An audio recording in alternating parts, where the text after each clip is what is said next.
Greetings to all of you. Thank you so much for joining us today.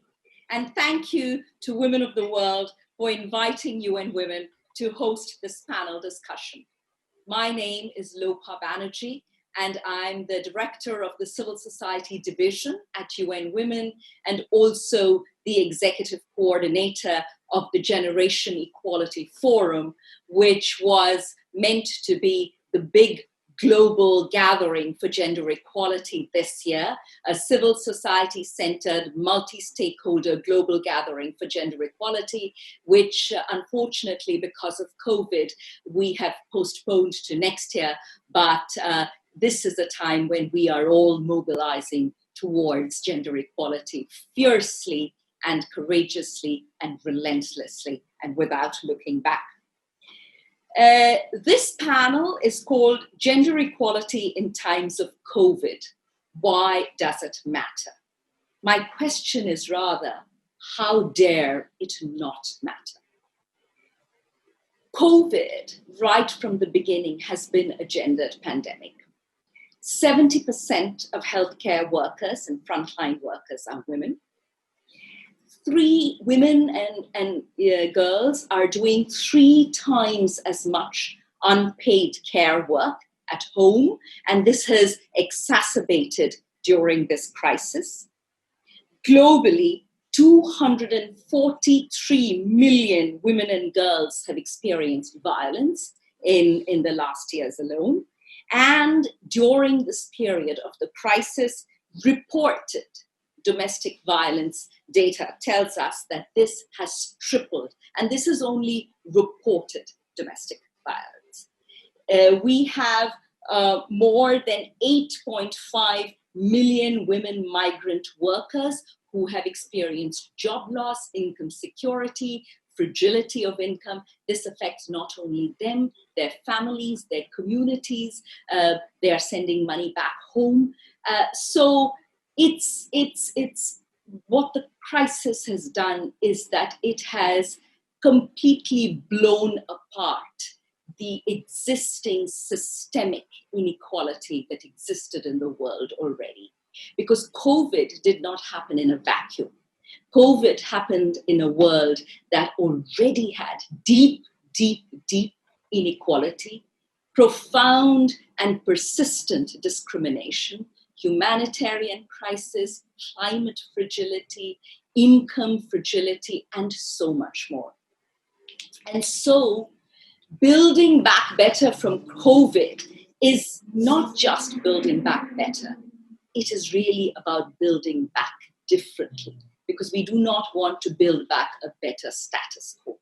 What we want is a radical transformation.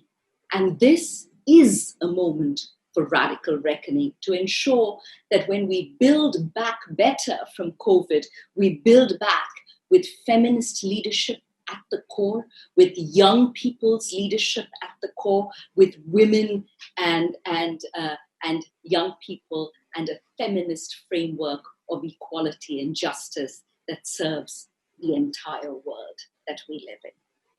And helping me to discuss this today, I have a young panel of fierce and fabulous activists.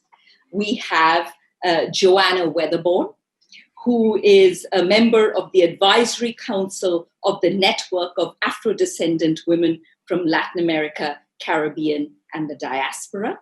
She's also a member of the Board of Directors of ActionAid Guatemala. We have Shantel Marekera, who is a Rhodes Scholar pursuing a degree in jurisprudence and law at the University of Oxford, and is a member of UN Women's Beijing +25 Youth Task Force. She also serves as the country director for Zimbabwe for the Global Peace Chain, and is a Resolution Project Fellow and an alumni of the Millennium Fellowship. And we have Aasha Shaik, who unfortunately, because of technical difficulties, will not be participating via video, but she will be joining us via audio. And Aasha is a member of the Beijing +25 Youth Task Force already, and she studies political science and the Middle East at Rutgers University. She is also the 2019 Harry S. Truman Scholar from New Jersey. So let me start with you, Joanna. We are at this moment, at this cusp of talking about racial justice and gender justice and inequality in the most fundamental ways. In building back better from COVID, what is your view? How do you see justice and equality being center staged in the resilience that we want to see emerging from COVID? Well, thank you, Lopa. And I want to start saying thank you for this opportunity. And I'm really glad to be sharing a screen with you, dear colleagues and respectable leaders in not only in my region, but also at global level. I think that previous this crisis, we have already historical causes and we have so deeply rooted discrimination and structural exclusion. And these new conjunctural crises are overwhelming the realities of Black population and indigenous population around the world.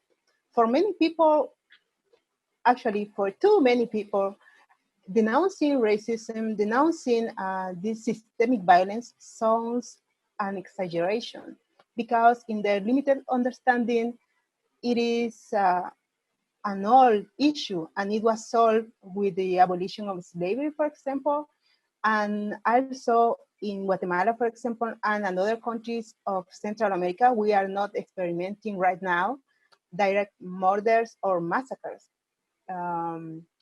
against Black population or indigenous population. And the remaining of genocide during the internal civil war, it makes that current experiences and situation of violence and exclusion sounds not important in the general agenda. So that is a big issue that we are pointing on the table. Recognition and epistemic justice, inclusion in all spaces and decision-making position is still demanding. It's still a current need for all our communities. We are underrepresented in the government, in the programs, in the public policies, and in the whole development of human rights advocacy. So now we see that this pandemic crisis is putting these vulnerable communities in another fight, in another struggle in the life. We see that it is already affecting the quality of life and the capacity to resilience. It's not that we don't have it, but it is more difficult now. Thank you, Joanna. So let me move to you, Aasha. Young people have been at the forefront, not just right now in terms of the response to COVID, but overall in terms of, as we have seen in social justice movements, whether it's the climate justice movement, whether it is gun violence in the United States, whether it is issues around college fees in South Africa and everywhere else, on gender-based violence, on various issues. Young people are at the forefront. Right now, there is this impatience, there is rage, there is the need to really look at this moment and say, enough, no more. So let me ask you, as a young activist, what is your view on what should be the measures that policymakers and leaders should be taking now to center stage your vision, the vision of your generation and the leadership of your generation in building back differently and better? Over to you, Aasha. Absolutely. I think, you said it perfectly that regardless of what issue it is, young people have been at the forefront pushing for change and saying that, we are not okay with the way that things are progressing, whether that be something like climate change, where the actions that our leaders and policymakers take today quite literally affect the shape of our lives in the future, or ongoing issues like gun violence, racial injustice, COVID. Young people are at the forefront and pushing for it within our unique youth perspective of us facing issues from our the intersections of our identities with something like gun violence, where it's these kids who are in school who are facing this issue and who are organizing March for Our Lives and so on. And so I think that thinking about governments and global leadership, it's extremely critical to make space at the table for young people to partake in these conversations. During my time as a girl advocate for the Working Group on Girls, been working with the United Nations, it was critical to not only have seats at the table when it came to issues of gender equality, but every conversation. Because as a girl advocate, I was 15 through 17, I suppose, when I was working with the Working Group on Girls. So our perspectives coming from the intersection of our identities as both women and as young people, young girls, we provided a perspective that had to be considered regardless of whether there was a direct, explicit connection between the issue at the table and gender equality, for example. So I think that's the first and most important thing, is to make space at the table during every conversation, and then to make sure that, we're not only having young people there for the sake of having young people there, but actually hearing us, and taking into consideration what the importance of that is, to make sure that our solutions and our paths forward are comprehensive and far-reaching. So let me ask you a follow-up question on that. What are you going to do to make sure that you have a seat at the table? It's not going to come to you easily. You don't have a seat at the table often enough now, and you need to, for it to be resilient. What is it that you can do? What is it that you want to say, okay, that there has to be a seat at the table?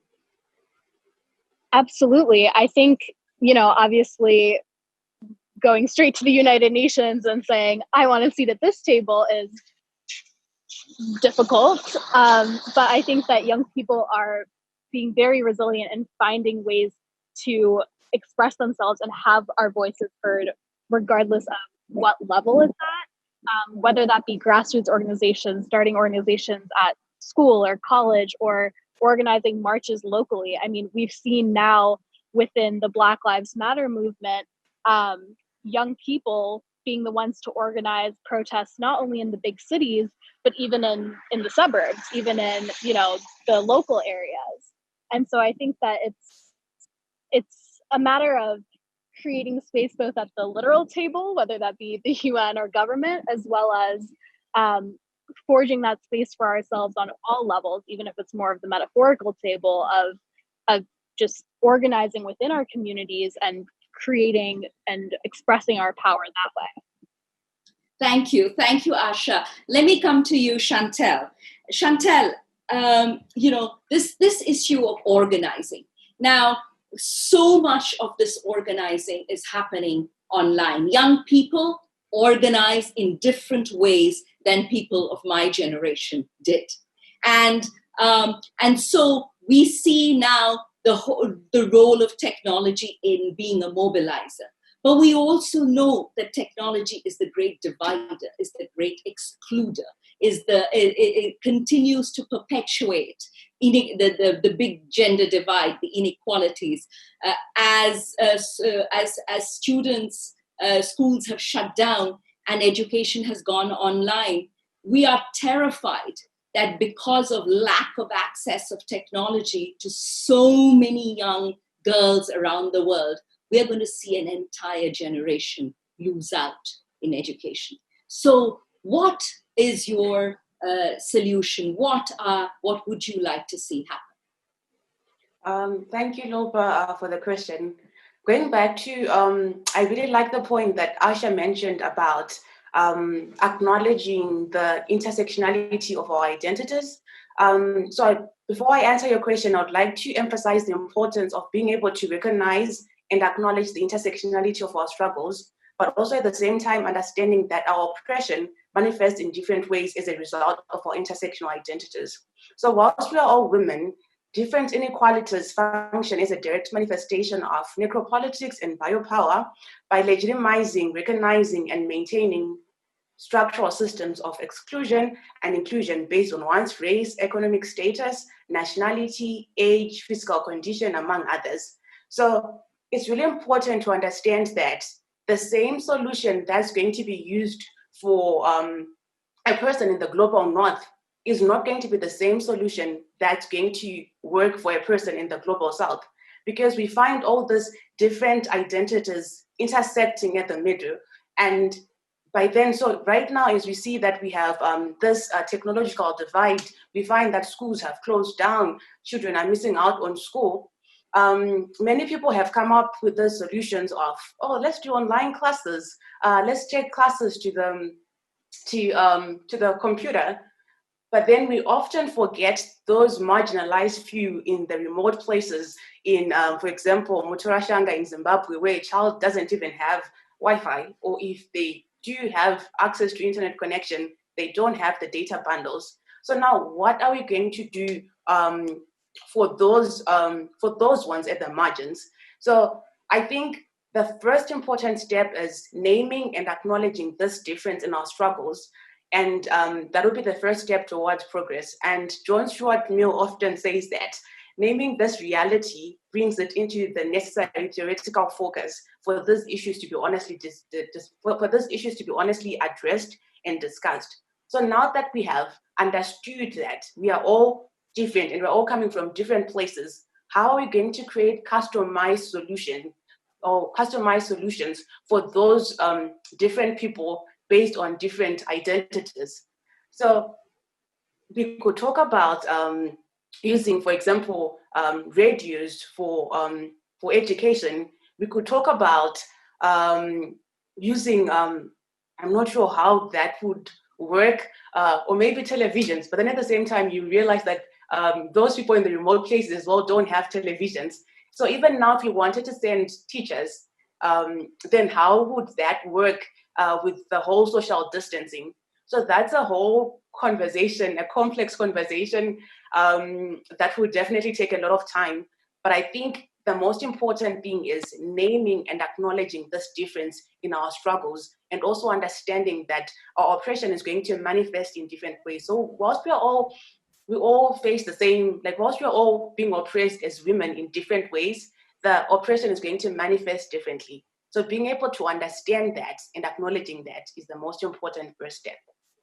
Thank you so much, Shantel. I'm going to actually turn to you, Joanna, and ask you to actually have this conversation with Shantel on this, because this issue of naming and acknowledging struggles is going back to something that you just talked about, the fact that this issue of violence that you see and the manifestation of it is not even being named and acknowledged, or not even being considered.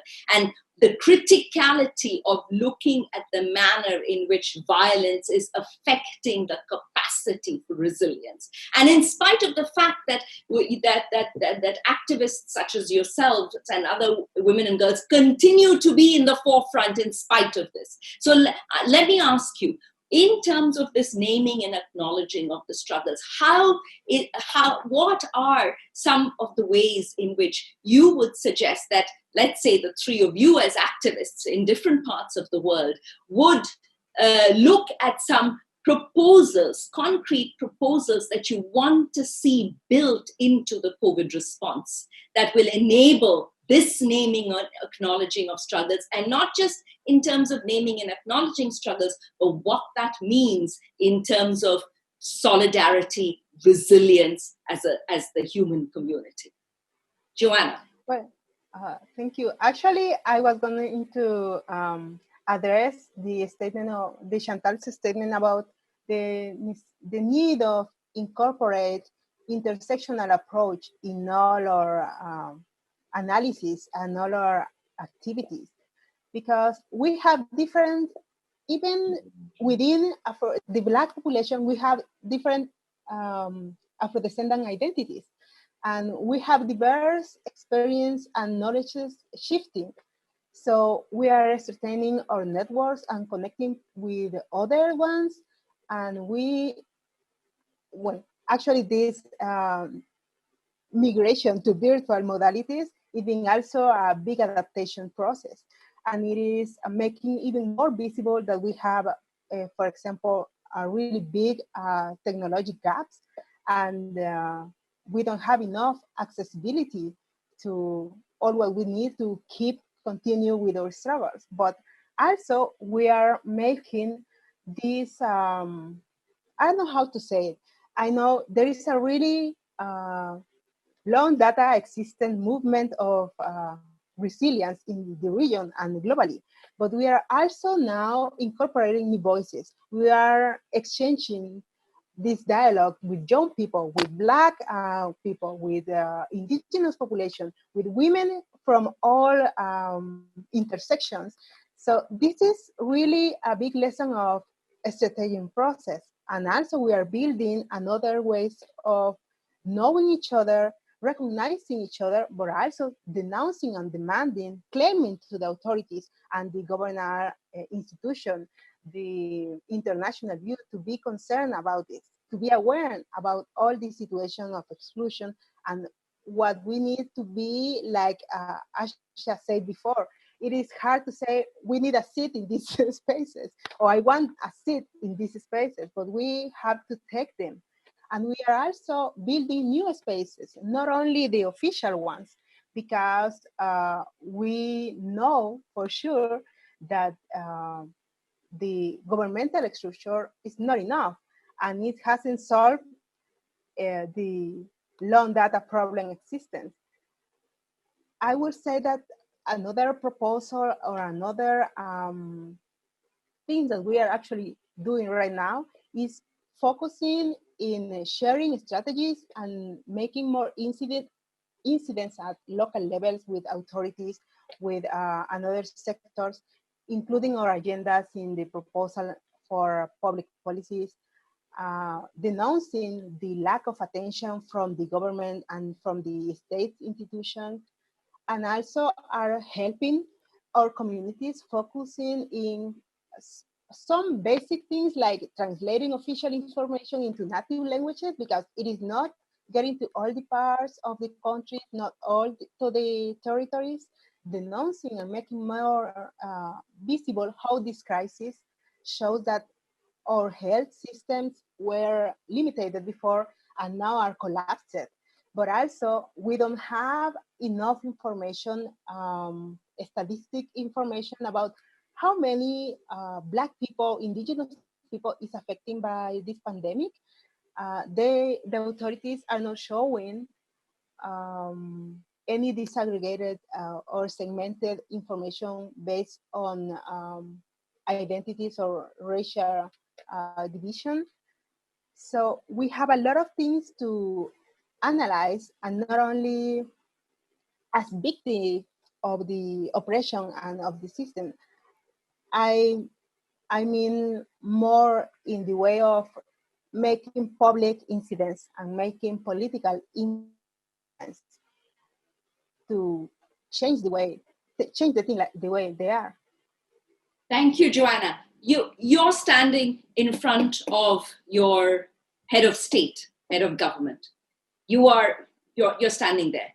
You want to say that this is the one thing you want to see in the stimulus package that Guatemala is rolling out. This one thing. What is it going to be? To what you have just said. What one thing you want that included in the stimulus package? What would it be? That they address the agenda of the Black population that we already presented to them. And we have all the issues of development included: health, education, work, natural resources. Everything is included in our agenda, and we presented it. So we need them to endorse it and make a real commitment with the implementation of it. Thank you. And I have the same question for you, Aasha. you are you have this one shot at saying, okay, here is your big ask on behalf of all those for whom you advocate. You want to see this included in the stimulus packages as a universal ask. What would it be? Yeah, I think that an overarching ask within COVID response, not solely restricted to the stimulus packages themselves, but as to COVID response as a whole, I think my biggest ask would be prioritizing the health of the people over the economy, which, you know, we've seen, especially in the United States, where compared to other countries, we are just not dealing with COVID as successful as a rate as other countries have, because states have been pressured to open too early, too quick for the sake of the economy. And what we see is that it's marginalized groups who end up suffering the most. You know, we see that Black people, Black Americans, have disproportionate rates of COVID, people of color. So I think that's a really significant issue and perspective to take when it comes to balancing the priorities of the economy versus the health and literal lives of people, and especially people from already marginalized groups. And thinking about the stimulus packages specifically, one big criticism amongst especially people my age, college-age students, was that college-age students, a lot of us, did not receive any stimulus money because of how, you know, we file as people who are unemployed but might be dependents on our as per our parents' tax filings and et cetera, regardless of whether, you know, we are staying at home and have free rent and food or not. So that's another area, speaking specifically to the stimulus packages, where young people are forgotten. Thank you, Aasha. And the same question to you, Shantel. The one for Zimbabwe, the one big thing that you would want to see as a young leader, as a young activist, that you believe is going to take Zimbabwe towards resilience from COVID? I would say that, first of all, that the stimulus package be made available. That's the first thing. And if it's made available, that the money goes directly into the hands of grassroots women and youth organizations. Because right now, so not just focusing on Zimbabwe alone, but like universally, we see that a lot of youth have been stepping up as a result of this crisis. We see many youth doing so many things and taking the lead in so many innovative solutions to respond to this crisis. For example, just mentioning a few members of the Beijing Plus 25 Youth Task Force, you see people such as Anma and his organization. They developed a youth exchange project to tackle the issue of stress management during this pandemic. You see, for example, who else? Anika is providing services for young people to be taken to hospitals at night, a service which was previously unattainable due to the curfews. And you see someone like Salam and the organization, they have been hosting online courses for young people that speak Arabic globally. So you see, young people doing all these things right now, and they are underfunded, well, if they're even funded. And most of those youth organizations are operating on a zero budget. So now imagine if these youth organizations could be properly funded, imagine how much impact could be made if the world, if our governments, if our leaders started to believe more in the power of the youth. Because it's not a matter of the youth having to prove themselves that they are able to do all these many things. We have already proved ourselves. We have done all these things. Now we just need the government. Now we just need our communities to see what we have already been doing and to believe in that potential that we have already shown. And I think I would like to also emphasize the importance of passing on of the baton at this point. Because you see, the older generation, they did so many things as well. From the Beijing Declaration, we have had so many gains. But now for us to protect and preserve those hard-earned gains, we now need the older generation to now believe in us as the youth and pass on that baton and say, okay, we did what we did. Now we are going to work with you, and we are going to believe in your potential, and we are going to support you all the way, and we're going to rally behind you, and we are going to preserve those hard-earned gains. Because if we are not careful, we might end up going back to stage one. Then what would be all the effort would have been for nothing. So being able to work together, both generations, being able to all work together in spite of the difference in our struggles, being able to understand the importance of collective action and, in fact, organized collective action, and the importance of transnational solidarity, and saying, okay, fine, we are all facing different struggles, but here we are, we're going to all come together, and we're going to fight this fight together, and we're going to see the results together. Thank you, thank you. You know, three of the most not startling, but the three of the most stark aspects of this crisis have been the shadow pandemic on gender-based violence, the enormous fragility around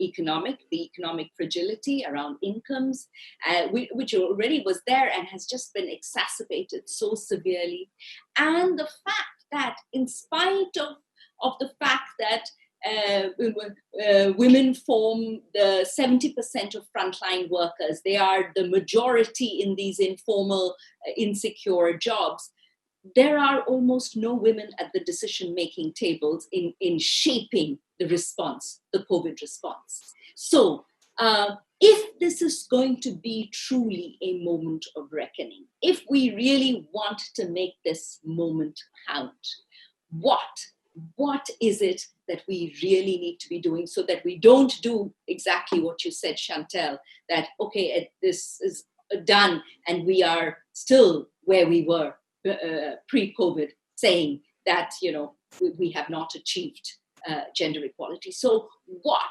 is it? What would that radical way of working or that radical action be to make sure that we are truly transforming and not just carrying the status quo forward?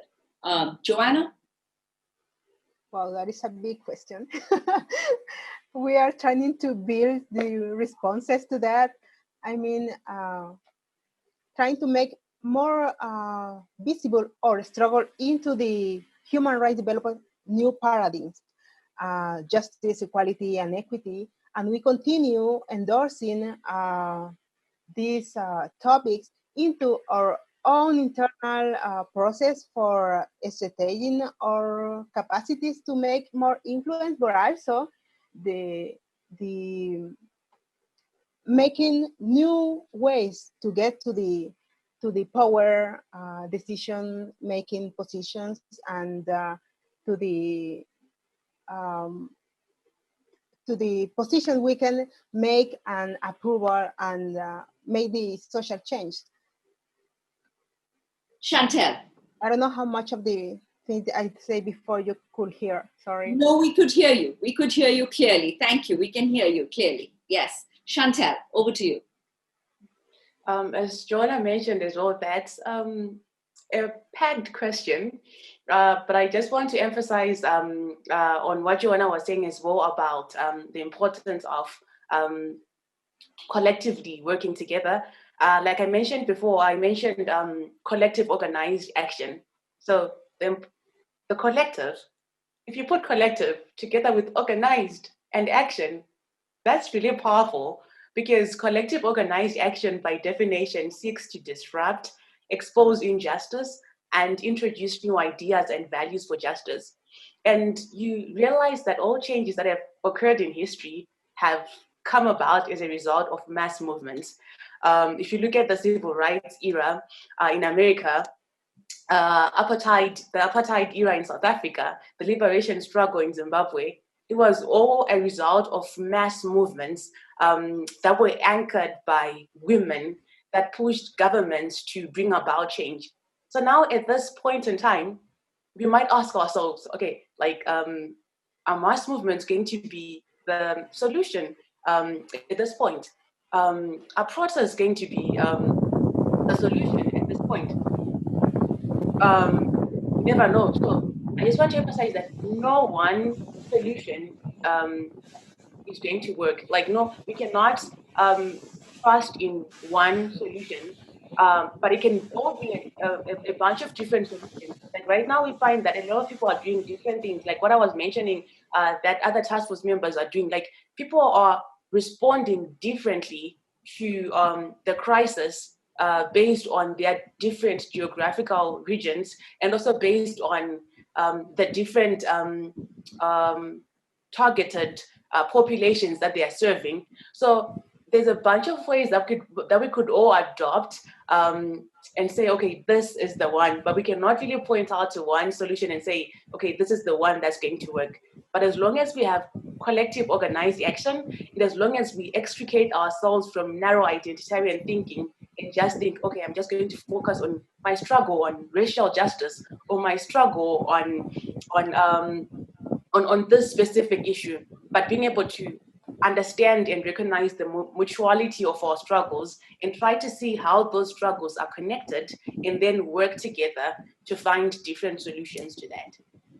Thank you, Shantel. And over to you, Aasha, in terms of this comment about the solidarity of struggles and looking at what unites people across their different social justice asks and aspirations.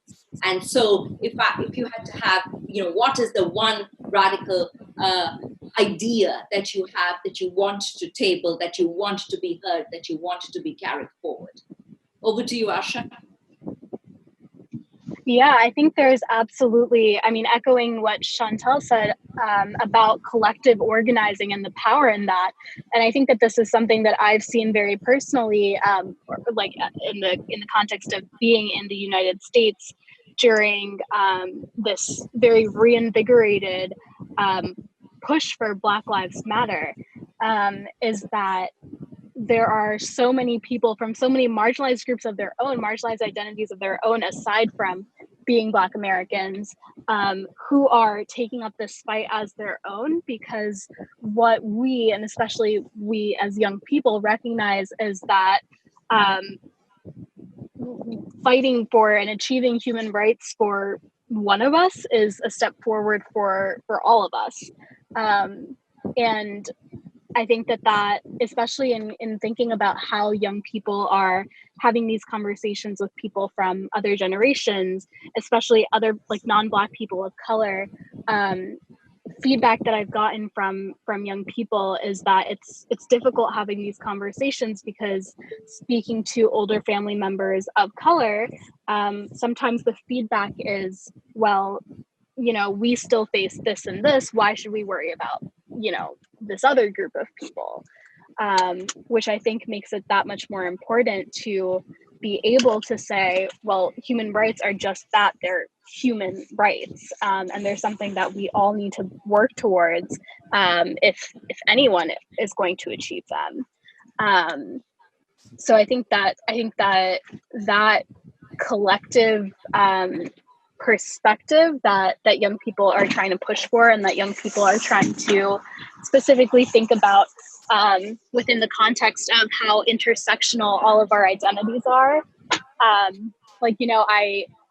Friends of mine who are young Black activists have been speaking up greatly about how even within the Black Lives Matter movement, there are women who have been murdered. Breonna Taylor, for example. There are trans Black people who have been murdered, who are getting far less attention than Black men. And so even within movements, making sure that we are being intersectional and rising together collectively, and not letting people at certain intersections be left behind. Thank you, Aasha. So I'm going to ask all of you to unmute your mics, and I want you to say one thing to each other. You are 3 young women, activists, leaders in your communities and in your space of work. So to this point of intersectionality, to this point of, shared solidarity and shared struggle and shared work, what will you say to each other? What is it that you will turn to each other for, or that you would like to build across your different areas and spaces of work?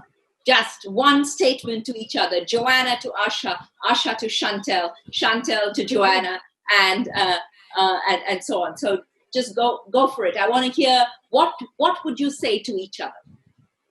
It could be something simple like I see you, I hear you, and I am willing to endorse the struggle with you to our frontiers, to our territories, and you are not alone, I am not alone. We can do this. We don't have to continue doing this alone. The biggest thing I would say to both of you, to all youth activists, is thank you. This is incredibly exhausting work, especially when you add in how often looked down upon we can be as young people. So thank you for continuing to fight this fight, continuing to try to grow and be better. And again, just highlighting the importance of taking care of ourselves amidst this process, because we can't be fighting the fight if we don't have any energy left ourselves. So definitely a big thank you. You are doing such amazing work, and I am so proud of all the energy and effort that you consciously put in every day to fight the people's fight. And there is great work for you to do. So I just want to tell you that we are with you. You know that you're doing, we are with you. We will not be silenced. We will not be quiet. And we are going to go to that table. We are not going to get a sit on that table, but we are going to go on the table and just take the whole table. That's what we're going to do. And as young people, we have the potential, and we will not be silenced. Thank you. That was just so inspiring, and this is why it is so central that we have young people's leadership right now in terms of shaping this world as we emerge from this carnage. In the last few minutes that we have before we close, I want to give you the opportunity to say one quick thing from each of you that you would like to leave the audience with. So starting this time, let's start with you, Aasha, and we will end with you, Joanna. So Aasha, Shantel, Joanna, the one thing that you want to leave the audience with, who is listening to this, but also to all the fellow activists in the world, but also to the women and girls and boys and men and the people of the world. One last thing that you want to leave them with. Let's start with you, Aasha, this time. Thank you. The biggest thing that I would want to leave everyone with who's listening to this, especially the young people, especially the women and girls, is to please keep speaking up and to keep fighting and to keep speaking your mind, even if it feels like you're not being heard, even if it feels like your voice is being minimized or not listened to. Because I promise that whether we feel it or we see it immediately or not, our voices are having an impact, and our voices are so direly needed to make the changes that we want to see. So please keep speaking up and using our voices together. For those who are listening, I just want to acknowledge the fact that, yes, the pandemic has changed our lives in so many different ways. It has restructured our ways of living, but it also provides us with an opportunity and a platform to continue building a movement that is rooted in intellectual and institutional risk, collective solidarity, and an intersectional embodied practice. So yes, the pandemic has introduced all these different problems, but it's also an opportunity for us to continue building a movement that is going to stand for the longest time. And it's an opportunity for us to build and create a justice that even transcends our lifetimes, that 500 years from now, when we are dead, people will say, in 2020, we had this amazing group of people who did this, who brought about all these amazing gains for women in the world. And who will be those people that people are going to be talking about?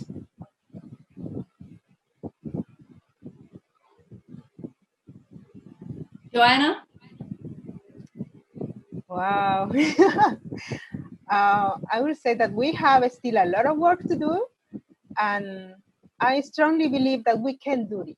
I mean, I share the opinion that we have the power to make and see the change we want to see in our realities. We don't have to wait until next generation. We want the future to start now.